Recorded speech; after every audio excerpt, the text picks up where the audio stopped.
Buenas tardes, amados hermanos, qué bueno que nos acompañan en esta tarde de 22 de enero 2021. Estamos llevando como iglesia nuestros estudios bíblicos basados en la Confesión Bautista de 1689, hermanos.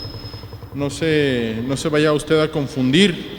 Nuestra confesión bautista, nuestra declaración de fe de las iglesias bautistas de la Convención Nacional Bautista de México está basada en la confesión de 1689.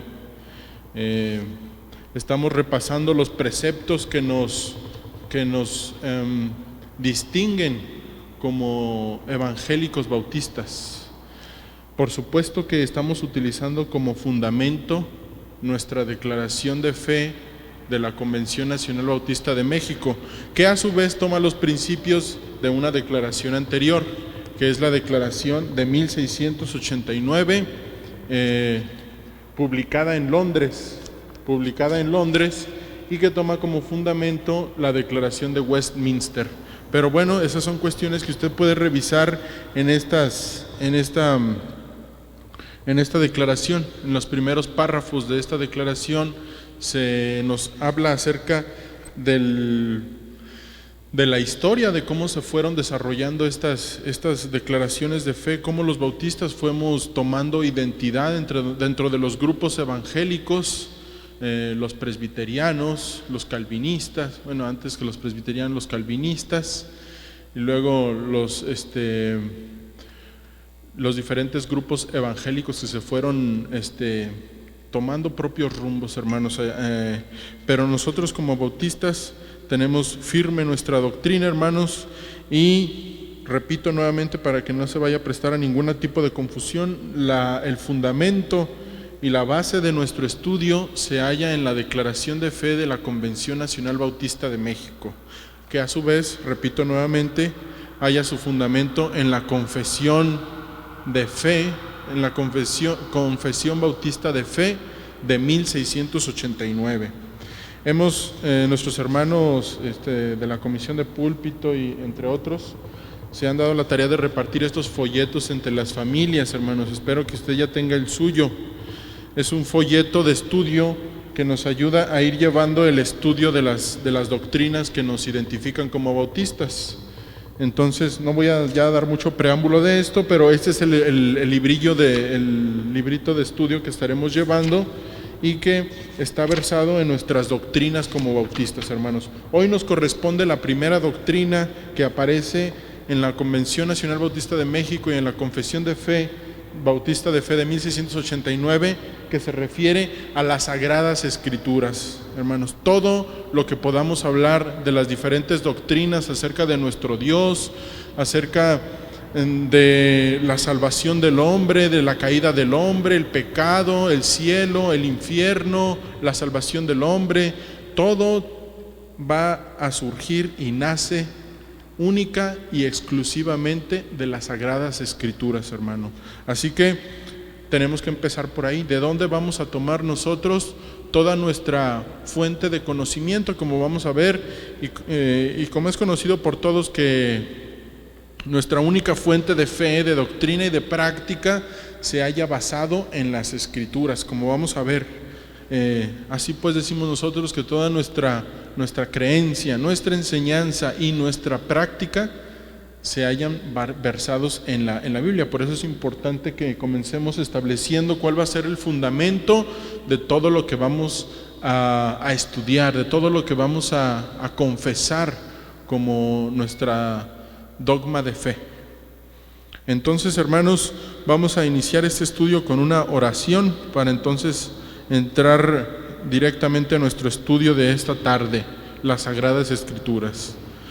Te damos gracias, Señor, y te bendecimos porque bueno y misericordioso eres, Señor, porque nos das este tiempo para estudiar tu palabra, Señor, para acercarnos a este maravilloso legado que nos has dejado, en el cual nos has plasmado tu voluntad para todas las cosas, Señor.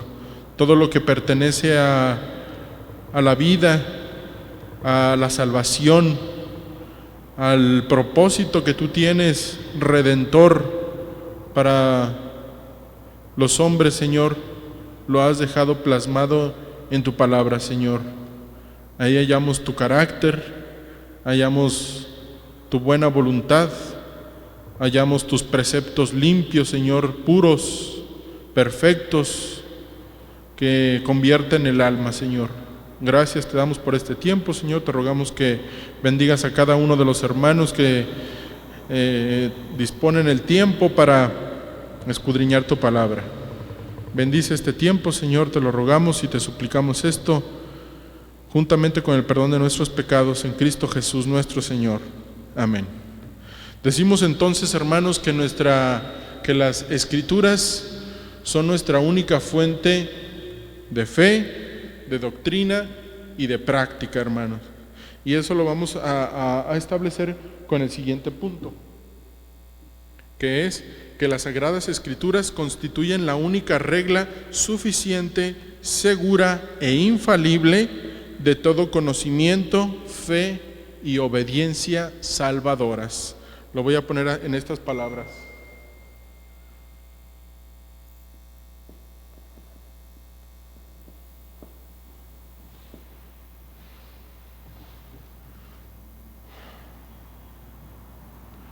Única fuente suficiente,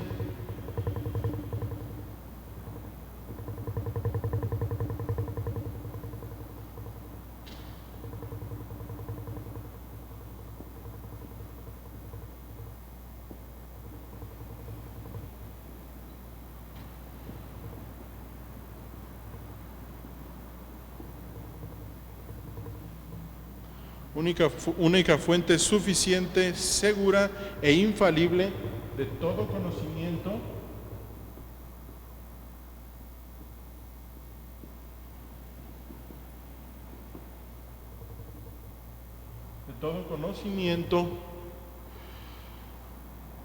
fe y obediencia salvadora.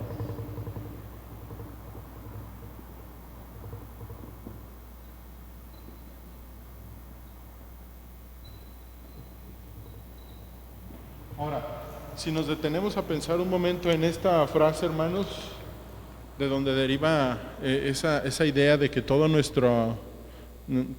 fuente de fe, doctrina y práctica está expresada en esta frase. Y si nos detenemos a ver en las palabras que vienen en esa frase, hermanos, vemos que es fuente suficiente. Y entonces encontramos que la Escritura es suficiente, está completa la revelación de Dios, no hay nada más que agregar en cuanto a la revelación de Dios. Dios nos ha dado todo lo que refiere a su voluntad, lo que respecta al conocimiento, a la fe y a la obediencia salvadoras, se halla de manera plena y completa en las Escrituras, hermanos. No hay nada que agregar ni que disminuir de lo que viene en las Escrituras. Hallamos ahí, pues, que son suficientes, hermanos, suficientes. Hay diferentes grupos religiosos que añaden a las Escrituras, como si estas no fueran suficientes para que el hombre obtenga el conocimiento de Dios, que obtenga el conocimiento de la verdad. Añaden, como si fuera una especie de complemento a la Escritura. Y bueno, aquí no es el propósito de estudiar otras doctrinas, pero sí hay grupos, usted lo sabe, conoce a los mormones, a los testigos de Jehová, a los adventistas también, que han tomado el conocimiento de ciertos autores, la sabiduría, si pudiéramos llamarle así, de ciertos autores, los han plasmado en algunos escritos y los utilizan incluso a veces al nivel de la propia Biblia, o incluso hasta más que la propia Biblia. Toman esos decretos, esos escritos. Es muy lamentable, hermano, cuando hacemos eso, cuando elevamos más allá que las Escrituras, que la propia palabra de Dios, los escritos de los seres humanos, de los hombres. Por más apegados que puedan estar a la Escritura, por más digamos que hayan plasmado con mayor fidelidad la Escritura, nunca pueden estar ni al nivel ni más que la Escritura. La Escritura es suficiente, hermanos. Si solamente tuviéramos ese libro, sería suficiente. No habría que añadir ni que quitar, hermanos. No habría que recurrir a otros escritos, porque finalmente hay algo que vamos a ver dentro de las Sagradas Escrituras, que es el propio, digamos en primera instancia, la propia Escritura la que se interpreta a sí misma, y el Espíritu de Dios es el que ilumina a los que se acercan a las Escrituras. Entonces, bueno, es suficiente, hermanos. La Biblia es suficiente en cualquier área de la Biblia, área de la vida. Vemos ahí en el Salmo 119, este salmo que se dedica plenamente a alabar la palabra de Dios, a reconocer los dichos de Jehová. Y entonces dice en el Salmo 119, en los versículos 49 en adelante: acuérdate de la palabra dada a tu siervo, en la cual me has hecho esperar. Ella es mi consuelo en mi aflicción, porque tu dicho me ha vivificado. Los soberbios se burlaron mucho de mí, mas no me he apartado de tu ley. Me acordé, oh Jehová, de tus juicios antiguos y me consolé. Horror se apoderó de mí a causa de los inicuos que dejan tu ley. Cánticos fueron para mí tus estatutos en la casa en donde fui extranjero. Me acordé en la noche de tu nombre, oh Jehová, y guardé tu ley. Estas bendiciones tuve porque guardé tus mandamientos. En cualquier circunstancia de la vida, incluso en las aflicciones, como dice ahí, ella es mi consuelo en mi aflicción, porque tu dicho me ha vivificado. Es decir, es suficiente, hermanos, es suficiente. Para cualquier aspecto de la vida del hombre, la palabra de Dios es suficiente. Es suficiente. Es lo que consideramos nosotros, que la palabra de Dios abarca todo aspecto de la vida del hombre. No solamente los aspectos de la vida religiosa del hombre, tiene que ver con todo aspecto de la vida del hombre. Es que abarca, entonces es suficiente. El siguiente aspecto que describe de la palabra de Dios esta frase es que es segura. Es segura. Quiere decir esto, hermanos, es diferente de infalible. Segura es que lo que dice se va a cumplir, que es fiel, que es plenamente fiel. Eso quiere decir que es segura, como expresó el Señor Jesucristo allá en Mateo 24, como dice Mateo 24:35, como cuando les está hablando a sus discípulos en Mateo 24:35, y les está diciendo: el cielo y la tierra pasarán, pero mis palabras no pasarán. O cuando también les dice más adelante: más fácil es que pasen el cielo y la tierra antes que se frustre una tilde de la ley. Es la palabra de Dios, es segura, es firme, hermanos. Entonces vemos que la palabra de Dios es suficiente para cualquier aspecto de la vida del hombre.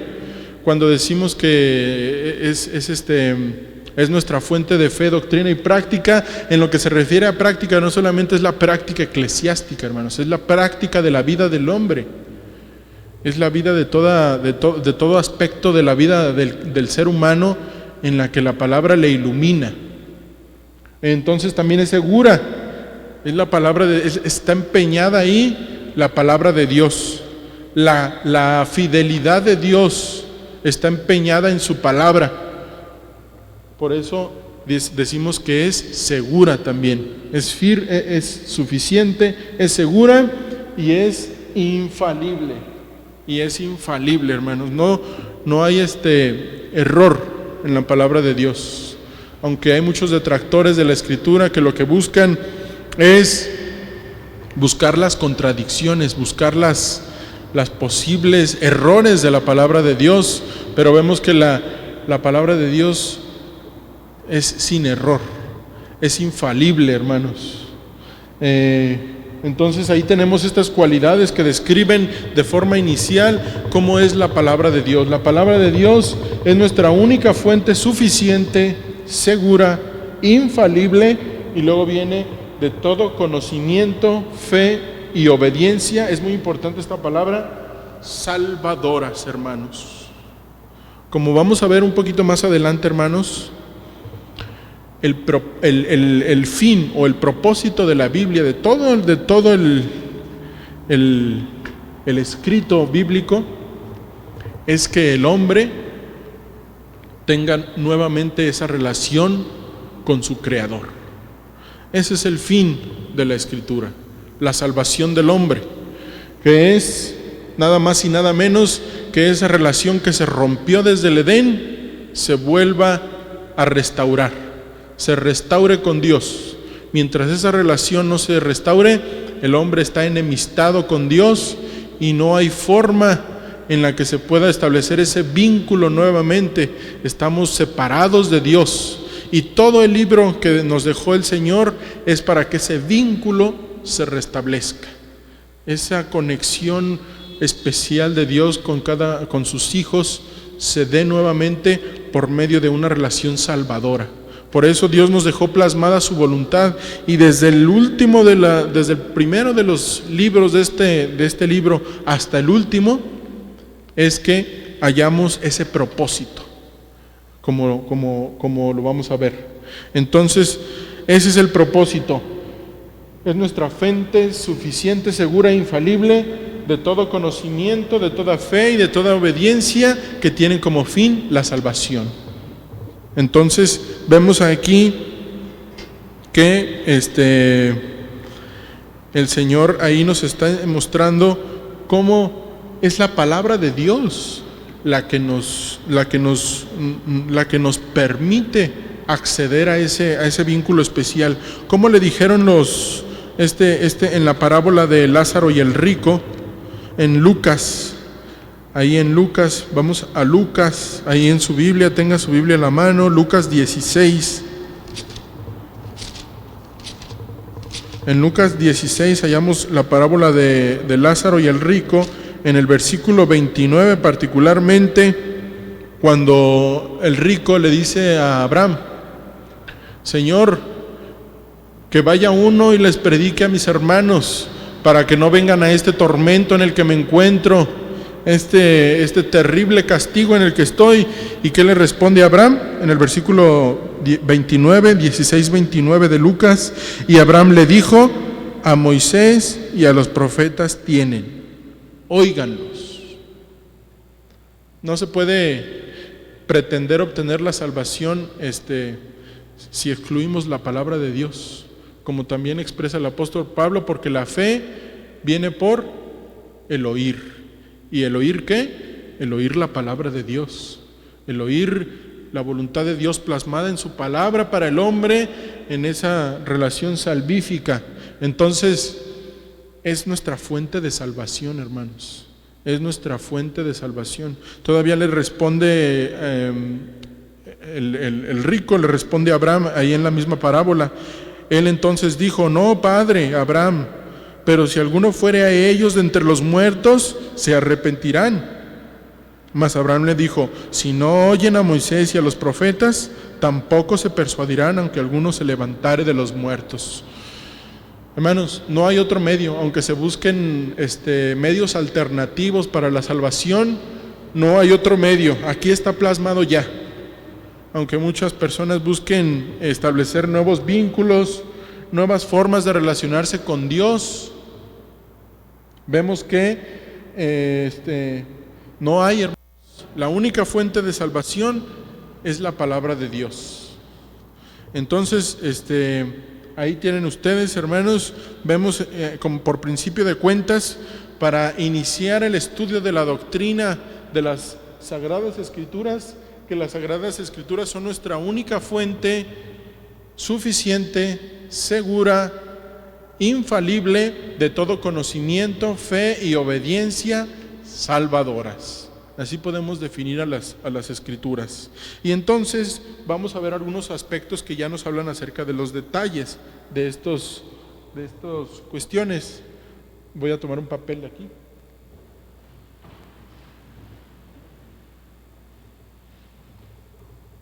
Para poder borrar.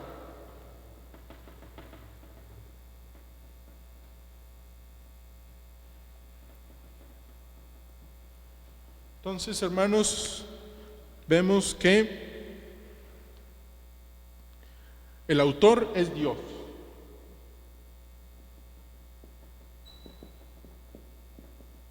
Esto, aunque parece simple, hermanos, es muy importante. Porque si el autor fueron las personas que escribieron, o los autores fueron las personas que escribieron las letras de este libro, entonces la seguridad de esa que hablábamos, la seguridad en el cumplimiento de esas palabras depende del autor. Entonces, el autor es el que está dando el sello de garantía, es el que está dando la firmeza a esas palabras. Entonces, ahí siempre debemos reconocer que es Dios. Por supuesto que fue escrita por hombres divinamente inspirados. Digamos, escritor.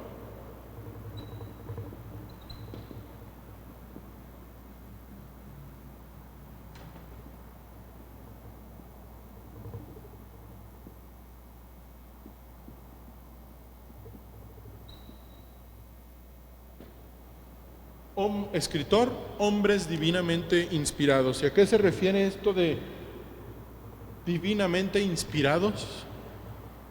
Quiere decir, hermanos, que no quiere decir que Dios se haya posesionado de la mente de estos hombres y estos hombres hayan entrado en una especie de trance en la que hayan escrito sin saber lo que ponían.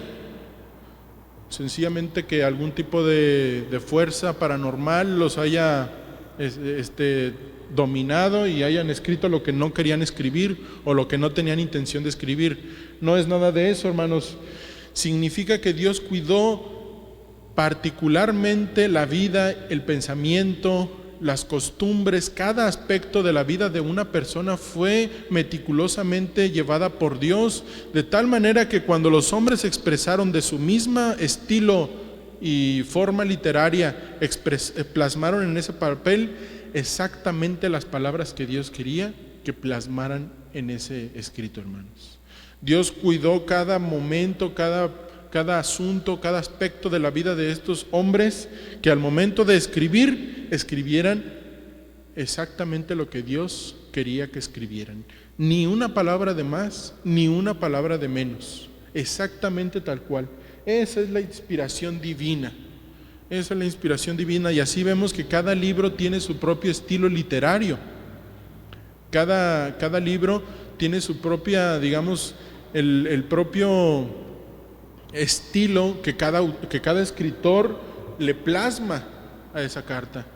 Y así pues encontramos que Pablo escribe de una manera, que Juan escribe con otro estilo, pero cada uno de ellos con la misma inspiración divina, que Dios estaba cuidando la vida de estos hombres para que plasmaran nada más y nada menos lo que Él quería que plasmaran en estos escritos. Entonces, esa es la inspiración divina y lo encontramos ahí en el conocido texto de Timoteo, en 2 Timoteo 3:16. Toda la escritura es inspirada por Dios y útil para enseñar, para redarguir, para corregir, para instruir en justicia, a fin de que el hombre de Dios sea perfecto, enteramente preparado para toda buena obra. Fueron inspiradas, toda la escritura, desde el Génesis hasta el Apocalipsis, toda la escritura inspirada por Dios. Y ahí nos habla de una bonita función que tiene la escritura. Vemos en este pasaje, hablando de la inspiración, que primero menciona enseñar, y luego dice redarguir, luego dice corregir, y al final dice instruir.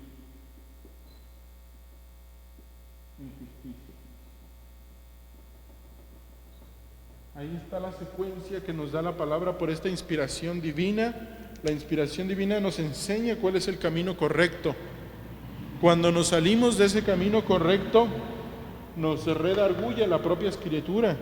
Es la propia Escritura divinamente inspirada que nos redarguye, nos acusa delante de nosotros mismos, nos está redarguyendo. Y luego ella misma nos corrige, es decir, ella misma nos da la forma de corregir el rumbo, de acercarnos nuevamente al camino de Dios y finalmente permanecer en Él. Ya que hemos sido redarguidos, hemos sido corregidos, permanezcamos en el camino de Dios por medio de la palabra inspirada. Ahí está, hermanos, todas esas funciones es que la palabra cumple por medio de la inspiración divina. Entonces vamos a seguir adelante. Ya vimos quién es el autor, su escritor, y ahora vamos a ver, como hablábamos hace un momento, el fin. El fin. Que ya dijimos, ya hablábamos de este fin hace un momento.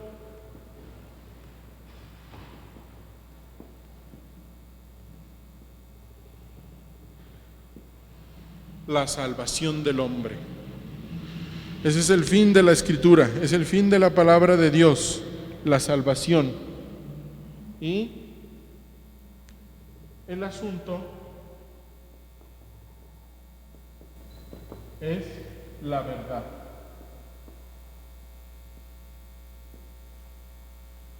Vemos entonces que el fin de la palabra de Dios es la salvación, como hablábamos hace un momento, de todo, de principio a fin, es la salvación del hombre.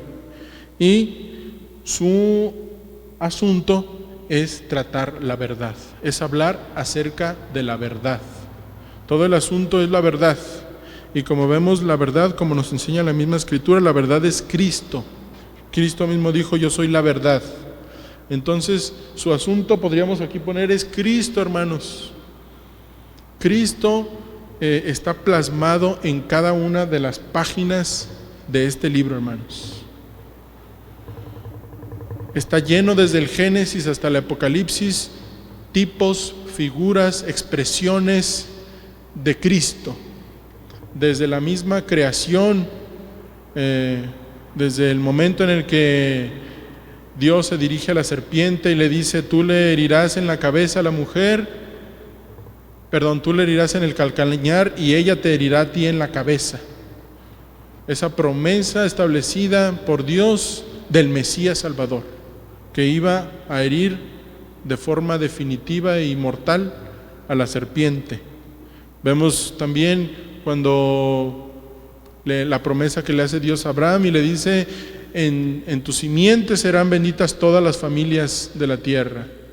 Esa simiente que no es más que nuestro Señor Jesucristo, y los tipos del Señor Jesucristo en cada uno de las expresiones del Antiguo Testamento, en los sacrificios que se ofrecían a Dios, todos ellos apuntando a Cristo, hermanos. Y así podemos pasarnos toda la tarde, hablando acerca de la forma en la que las Escrituras hablan acerca de Dios, de Cristo. Hablan acerca de Cristo. Por eso el Señor Jesucristo ahí en los hechos de los apóstoles, les habla a sus discípulos y les explica, les narra cómo todas las cosas que de Él hablaban las Escrituras. Ahí en Mateo. En Mateo.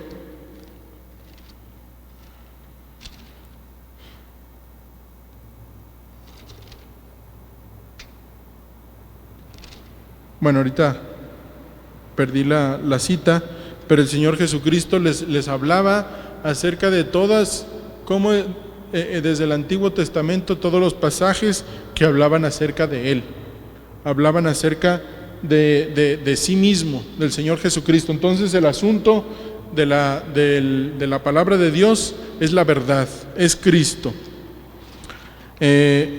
Vemos también, hermanos, que la palabra de Dios es registro de la revelación que Dios hace de sí mismo al hombre. Vamos a poner aquí, es un registro de la revelación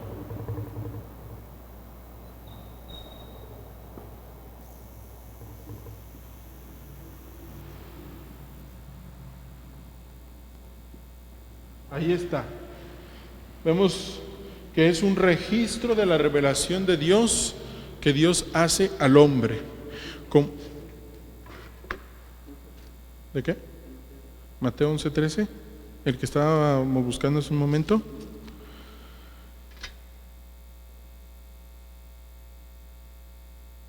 No, es otro pasaje donde el Señor les está diciendo que les enseña a ellos cuando se les aparece posteriormente que fue resucitado, se les aparece a sus discípulos y les empieza a explicar acerca de todos los pasajes en el Antiguo Testamento que hablaban de Él.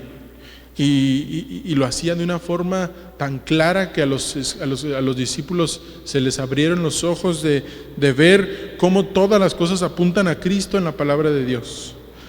Entonces ese es el asunto, la verdad, hablar de Cristo. Y vemos que entonces es el registro de la revelación de Dios para el hombre. Vemos en el Salmo 19, hermanos, en el Salmo 19 hallamos la revelación de Dios. Dios se revela al hombre en dos formas. La revelación general que Dios hace a través de su creación. Él se revela, como dice en Romanos, porque su eterno poder son revelados por medio de la creación.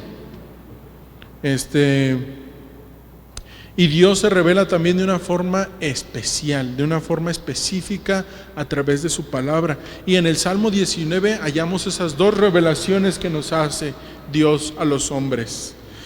Así pues, entonces, en el Salmo 19, que me gustaría que lo leyéramos juntos, hermano, léalo conmigo. El Salmo 19: los cielos cuentan la gloria de Dios, y el firmamento anuncia la obra de sus manos. Un día emite palabra a otro día, y una noche a otra noche declara sabiduría. No hay lenguaje ni palabras, ni es oída su voz. Por toda la tierra salió su voz, y hasta el extremo del mundo sus palabras. En ellos puso tabernáculo para el sol, y como esposo que sale de su tálamo, se alegra cual gigante para correr el camino.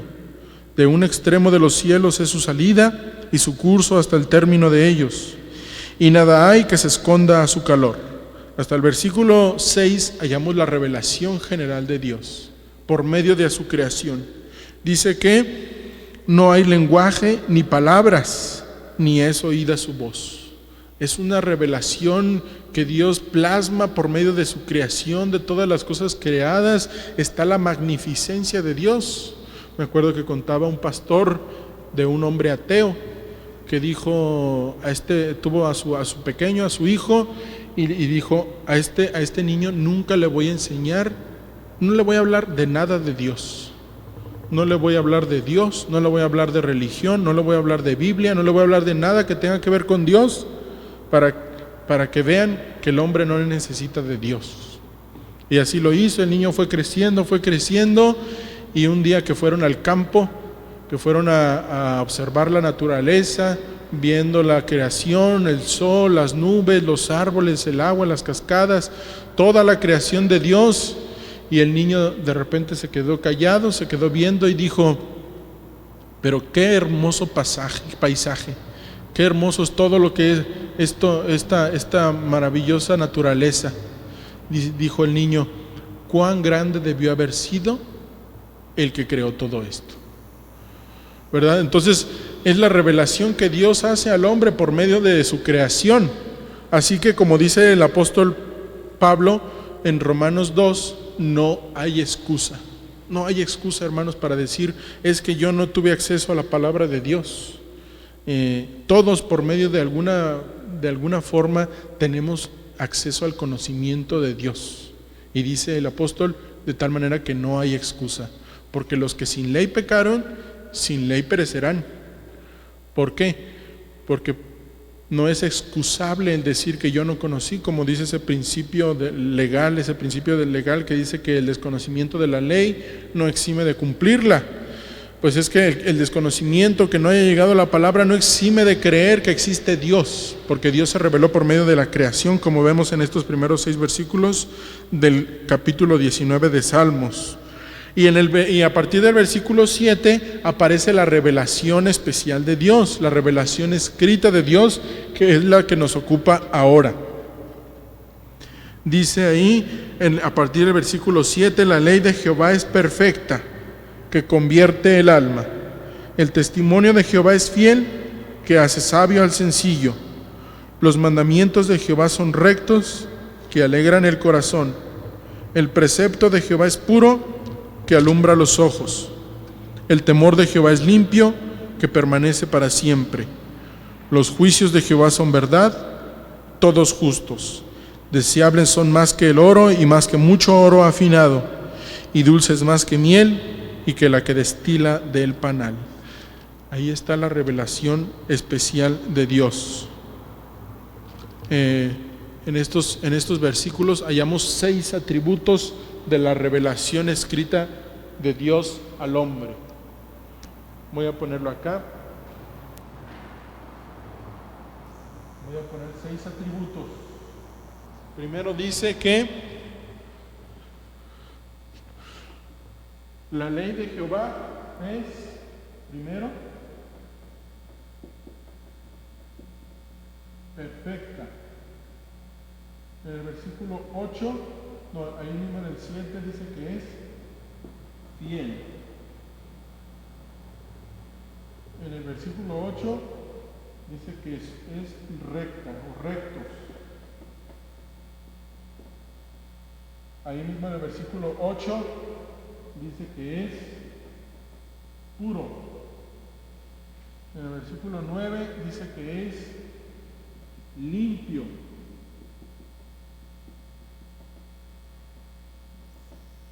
Y ahí mismo en el versículo 9 dice que es verdad. Ahí tenemos entonces los 6 atributos que nos describe el Salmo 19 para la revelación escrita de Dios, que es la Biblia.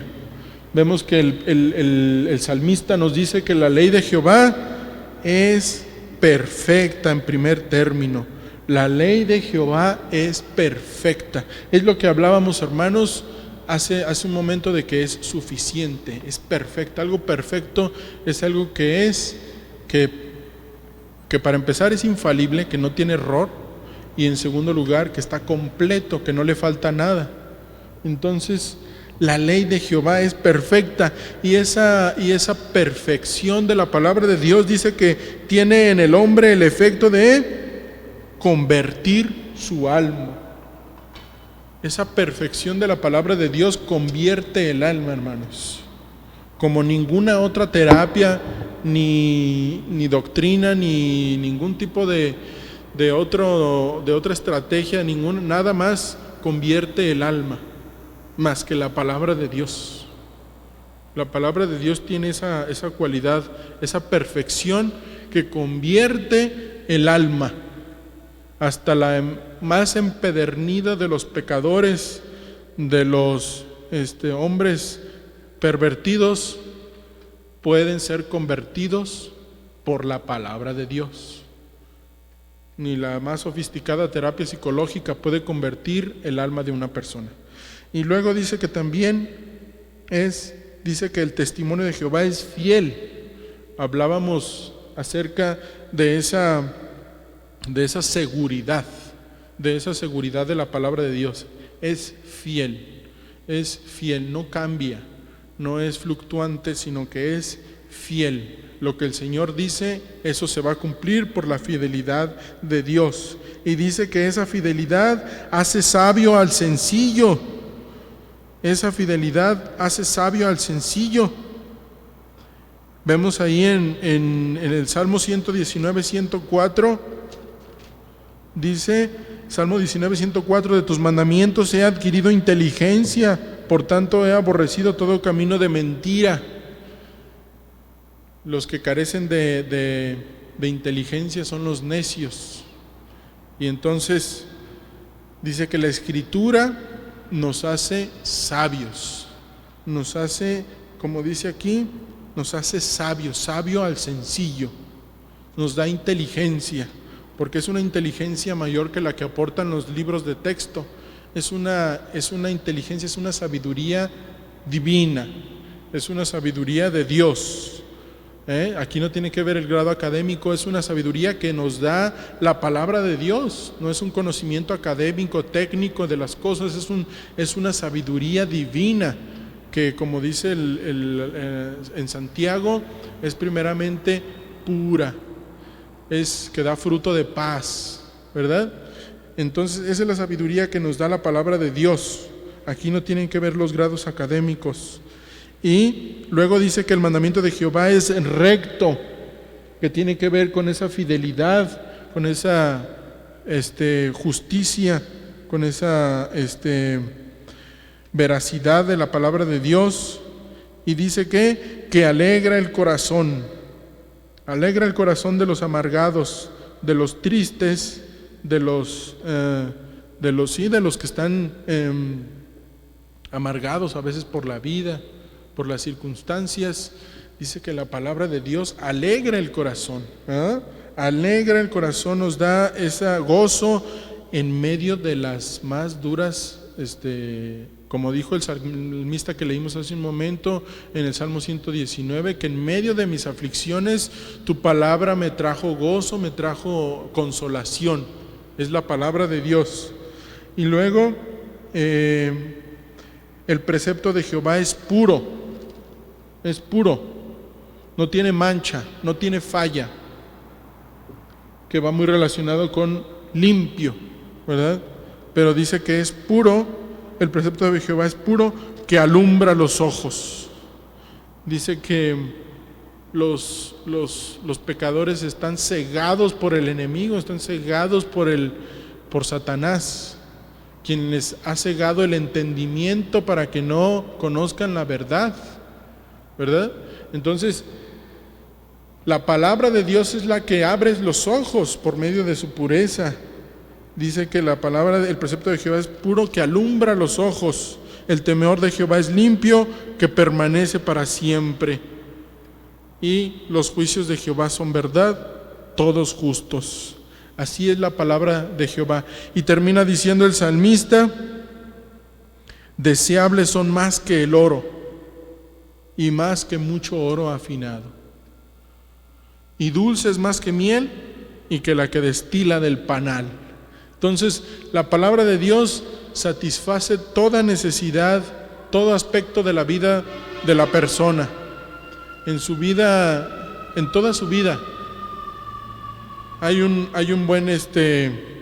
buena guía en la palabra de Dios. Entonces, otro aspecto de la palabra de Dios, además de que es el registro de la revelación de Dios, es que revela los principios por los cuales Dios nos juzga. Aquí vamos a poner, revela los principios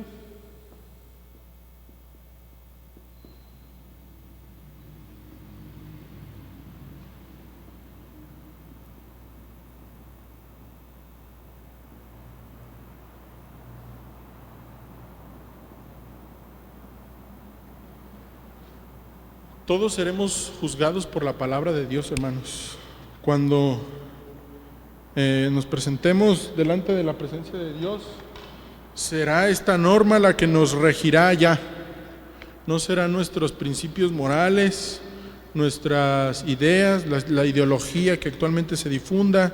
Será la palabra de Dios la que será la norma sobre la cual seremos juzgados. Como dice allá en Romanos, vamos a Romanos capítulo 2. Dice en Romanos capítulo 2, en el 2:12, porque todos los que sin ley han pecado, sin ley también perecerán, y todos los que bajo la ley han pecado, por la ley serán juzgados. Es decir, ¿por cuál ley? Por la ley de Dios. No la ley de los hombres, no la ley que quieran implantar. Hoy nuestra ley está llena de agravios para el hombre. La ley humana está llena de preceptos que van contra la Biblia. Bueno, no digamos llena, pero tiene muchos preceptos humanos que no se apegan a la Biblia. Entonces no será la ley de los hombres la que nos juzgará al final de los tiempos, sino la ley de Dios. Dice aquí, porque los que con ley han pecado, por la ley serán juzgados. Entonces la palabra de Dios revela los principios por los cuales Dios nos juzga. Y como en los versos anteriores explica, los que sin el conocimiento de la ley pecaron, sin ley perecerán. Entonces no hay excusa. Ahí tenemos entonces este panorama, hermanos, de lo que es las Sagradas Escrituras, quién es su autor, quiénes fueron sus escritores, la inspiración divina, ahora la conformación de la Biblia. Ya creo que ya me quedan pocos minutos.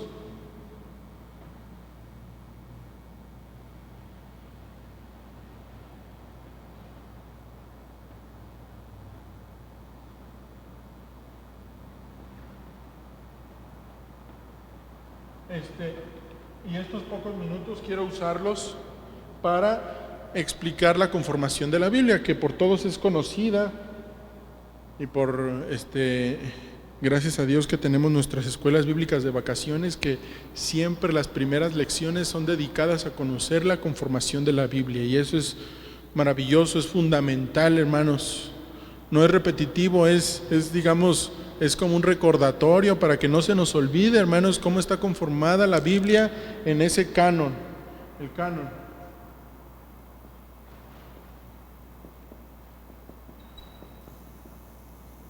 Que ya sabemos que son 66 libros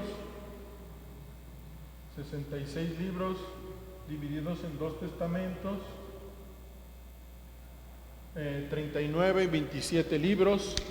Y ese canon, hermanos, nos habla de todos los libros que fueron incluidos, que eran reconocidos por su inspiración divina, que mostraban inspiración divina, que fueron escritos por personas que fueron testigos presenciales de los hechos que narran ahí en esos escritos, como todos los escritores del Nuevo Testamento fueron testigos presenciales: Lucas, Juan, el apóstol Pedro, Santiago, el pastor de la iglesia de Jerusalén, pues cada uno de ellos, Mateo, Marcos, todos ellos testigos presenciales de los hechos que narran en esos libros. Están en concordancia además con el resto de la enseñanza bíblica. Entonces tienen una inspiración divina, fueron escritos por hombres con reconocida testimonio presencial de los hechos que narran, y están en concordancia con el resto de la enseñanza bíblica. Es decir, no hayan contradicción con el resto de la enseñanza. Y vemos que los 66 libros que incluye el canon, que ya los conocemos, 39 libros en el Antiguo Testamento y 27 en el Nuevo, son los que conforman la revelación de Dios. Fuera de esta revelación ya no hay más, hermanos. Como dijimos, es suficiente, es completa. Dios ha completado toda su revelación. Entonces, hermanos, ya no hay que pretender añadir nada, como dice ahí en Deuteronomio 4. Como dice ahí Deuteronomio 4:22.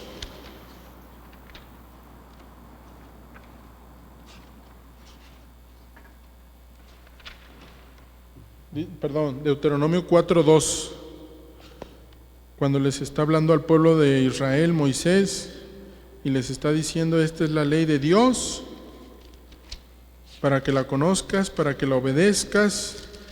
Y dice en el versículo 2: no añadiréis a la palabra que yo os mando, ni disminuiréis de ella, para que guardéis los mandamientos de Jehová vuestro Dios, que yo os ordeno. No añadiréis a la palabra que yo os mando, ni disminuiréis de ella. Algo similar a lo que vuelve a aparecer en Apocalipsis,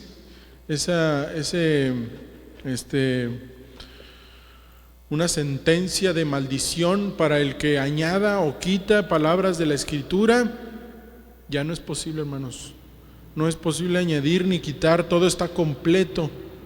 La revelación de Dios se ha dado en la creación y se ha dado en su palabra. Antes de la Escritura, Dios se revelaba a su pueblo por medio de sueños, de revelaciones, de visiones a sus profetas. Esas eran las visiones que culminaron cuando se cerró el canon. Se cerró el canon, la revelación de Dios está completa. Entonces, hermanos, ahí tenemos ese es el canon. Hay otros libros que lo menciona ahí en la confesión como libros apócrifos. Los libros apócrifos que fueron añadidos principalmente por la Iglesia Católica y que no cumplían con estas características que acabamos de hablar acerca del canon, que fueran inspirados por Dios, que fueran escritos por ciertas personas. Entonces son libros que no pertenecen al canon bíblicos y como tal pueden tener otras funciones, hermanos, pueden ayudarnos a ilustrar algunos aspectos, pero nunca podrán mostrar la inspiración divina, ¿verdad? Entonces, eso es algo que debemos de tener en cuenta con los libros apócrifos. Entonces, hermanos, pues esta es básicamente la doctrina de las Escrituras. Ahí vemos cómo es las cualidades, que es suficiente, la palabra de Dios es infalible, la palabra de Dios es segura, la palabra de Dios es perfecta, lo vimos en los Salmos. Y el cuadernillo de trabajo marca unas preguntas al final de la lección como evaluación del estudio de esta lección. Ya en los últimos 5 minutos que nos quedan vamos a ocupar tiempo para estas preguntas. Dice la primera pregunta en la lección número 1 de las Santas Escrituras, ahí en su cuadernillo de trabajo, la primera lección, las Santas Escrituras. Dice la primera pregunta: en lo que respecta a las doctrinas básicas de la fe cristiana acerca de Dios, la salvación y santificación, ¿cómo se relacionan estrechamente la Confesión de Fe de Westminster y la Declaración de Fe de Londres de 1689? Vemos que la revelación de Dios es para salvación. Es para salvación. Todo conocimiento, toda fe y obediencia salvadoras se obtienen de la palabra de Dios. Es la misma sentencia de una y de otra declaración de fe. Luego dice la pregunta 2, ¿en qué dos áreas de la práctica eclesiástica diferían? En la declaración de los bautistas no se reconocían los sacramentos, como sí se reconocían en otras denominaciones evangélicas y católicas. Entonces los bautistas separan eso y no reconocían ninguno de los sacramentos y reconocían que la plena autoridad dentro de la iglesia estaba dentro de la misma congregación. Era la autoridad plena de la iglesia, está en la congregación. Luego, en la tercera pregunta, ¿en qué 3 áreas sirven las Escrituras como la única regla suficiente e infalible? En lo que hablamos. En todo conocimiento, fe y obediencia es nuestra fuente, es nuestra única regla suficiente e infalible. Luego, liste 3 maneras como se manifiestan la bondad, la sabiduría y el poder de Dios. Vemos en su revelación, ¿verdad? En la luz de la naturaleza, en la bondad de la creación y en su providencia. Se hallan las 3 maneras como se manifiesta Dios. Luego la pregunta número 4, ¿en cuántos libros hay en el canon del Antiguo Testamento de las Escrituras? Lo acabamos de ver, hay 39 y 27 en el Nuevo. ¿Quién es el verdadero autor de la Biblia? Ya también lo vimos, es Dios mismo. Luego dice, ¿por qué no deben ser parte del canon de las Escrituras los libros llamados apócrifos? Estos libros apócrifos, hermanos, fueron incluidos en las versiones, como dice su cuadernillo, en la Septuaginta y en la Vulgata. La Septuaginta era la traducción griega del Antiguo Testamento y la Vulgata la traducción al latín.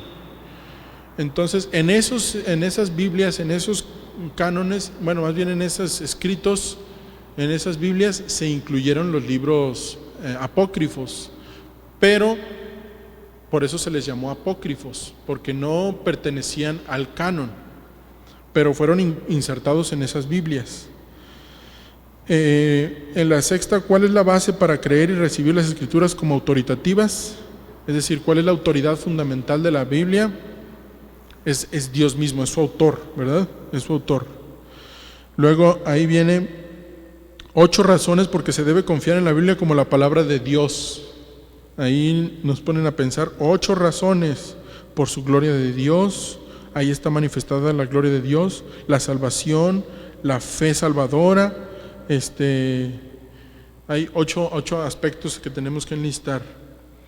Luego,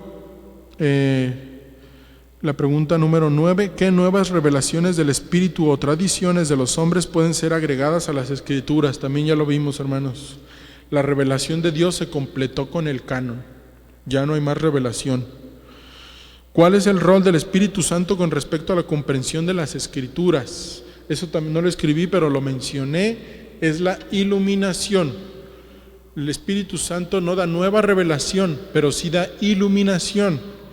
La iluminación es aquella función que le da el Espíritu Santo a la persona para comprender las Escrituras, hermanos. Por eso dice que ciertamente para muchos la palabra de Dios es locura, dice el apóstol Pablo, porque no comprenden, porque no entienden, aunque esté muy claro el pasaje, si no es iluminado por el Espíritu Santo, es oscuro y es locura. Entonces, el Espíritu Santo de Dios nos ilumina. Vemos ahora, un tema es claro como el agua en las Escrituras. ¿Cuál es? La salvación. La salvación. Liste 2 idiomas originales en que fueron escritas las Escrituras. Originales, uno fue el griego y otro fue el hebreo, ¿verdad? El Antiguo Testamento hubo más idiomas, pero 2 fundamentales fueron el hebreo y el griego. Hay una regla infalible que debe guiar la interpretación bíblica. ¿Cuál es? Esa es la pregunta 12. Una regla fundamental es que la Biblia se interpreta a sí misma, hermanos. Tenemos muchos comentarios bíblicos que ciertamente pueden ser de ayuda, pero acabamos de decir 2 aspectos fundamentales. El primero es que el Espíritu de Dios nos ilumina, y la segunda es que la propia Biblia, si hemos de hallar alguna controversia en cuanto a algún pasaje en la que se puedan encontrar diferentes interpretaciones, debemos de basarnos en que la Biblia se interpreta a sí misma, y que primero debemos empezar interpretando los pasajes más claros de un asunto para pasar a los pasajes más oscuros o menos entendibles. Entonces, eso es, un principio fundamental sería que la Biblia se interpreta a sí misma. Y luego, en la pregunta 13, cuando la palabra de Dios contradice escritos históricos de grandes hombres y concilios eclesiásticos, ¿qué escritos deben prevalecer? Los de mayor autoridad, que es la Biblia. Y a partir de la 14 son opcionales, hermanos. Gracias al Señor porque nos ha concedido este tiempo, hermanos, de estudiar su palabra, de ver que su palabra es suficiente, es perfecta, es infalible, es fiel, es pura, es limpia, como vimos, es su revelación, es la revelación por la cual seremos juzgados por medio de su palabra. Entonces, hermanos, gracias a Dios por este tiempo. La siguiente lección o la siguiente estudio bíblico va versado en la segunda declaración de, en la siguiente artículo de la Declaración de Fe Bautista de Fe de 1689, que es de Dios y de la Santa Trinidad. Recuerde que no pierda de vista nuestra declaración de fe de la Convención Nacional, es la que estamos utilizando como base, y como cuadernillo de trabajo o como guía de estudio, estamos utilizando la Confesión Bautista de Fe de 1689. Próximo viernes, estudio número 2, de Dios y de la Santa Trinidad.